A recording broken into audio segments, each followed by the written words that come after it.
What's up, people? How you doing? It's Monday night. That means it's time to record and... Drinking night. Yes, it is. Hope everybody had a lovely weekend of the old football. We'll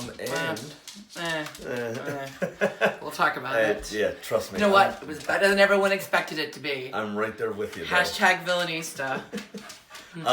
It's cocktail night tonight, so as the weather's starting to change, we're going to get our first whiskey cocktail of the year, and here's the illustrious Mr. Huston to take care of that for us. Whoop whoop. Hi, boys and girls. How's it going? So, yes, it's cocktail night. We're going to just make a classic. We're going to do an old-fashioned. Old-fashioned, it used to just be called a whiskey cocktail pre-prohibition. And the problem became is there were so many different variations of cocktails, people would start to call the old recipe, give me the old-fashioned cocktail, the whiskey cocktail, a la the old-fashioned. Interesting. So this was, initially the recipe was made with rye whiskey, not because it's anything special. Honestly, it's because rye was the readily available whiskey at the time. I will say rye does give it a little more peppery bite to it than, say, a bourbon will. A bourbon, you're using simple syrup in here, so you're already using sugar water, and then bourbon is already sweet, so it tends to be sweet on top of sweet, but you can do it either way. We're going to go with my lovely brand, Whistle Pig.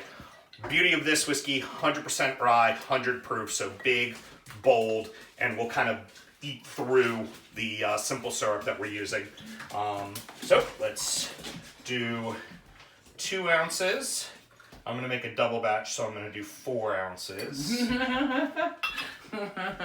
I wonder why he's making a double batch. So, next up, made a maple simple syrup. So this is going to be a maple old-fashioned. So this is maple syrup, Vermont maple syrup, that is then cut with water, equal parts. So typically you would use a ½ ounce and some double batching it. I'm going to use 1 ounce.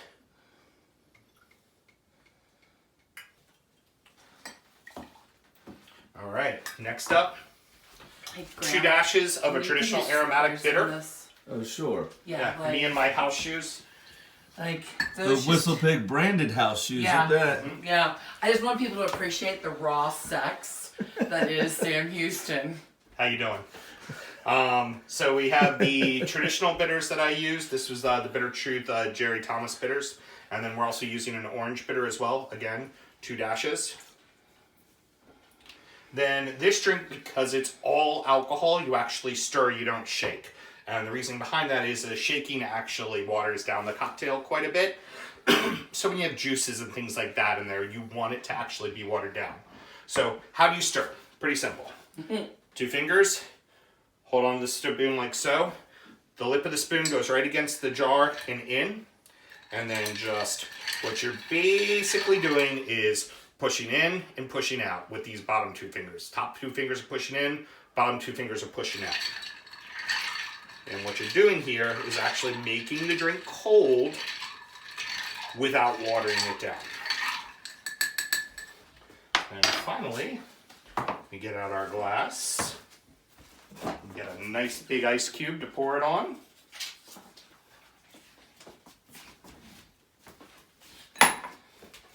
It's That's called a a big cube. julep strainer.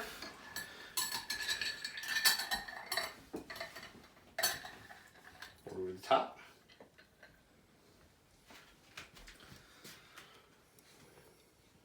Oh, that's Into whiskey the porn. glass. Whiskey porn. And then finally, finish it off with an orange peel. What you want to do is you want to take the orange peel, like so, face the rind towards you, give it a little squeeze, and drop it on in. Because what you're doing is you're releasing the little bit of oils that are in the orange peel that gives it a little bit of aroma. Just like when you cook, you eat with all your senses. When you have a cocktail, you drink with all of your senses. So there we are, 1 old fashioned. And of course she's going to steal that. I made extra big ones because, let's face it, we got a lot to fucking talk about tonight. True. So that's all from me.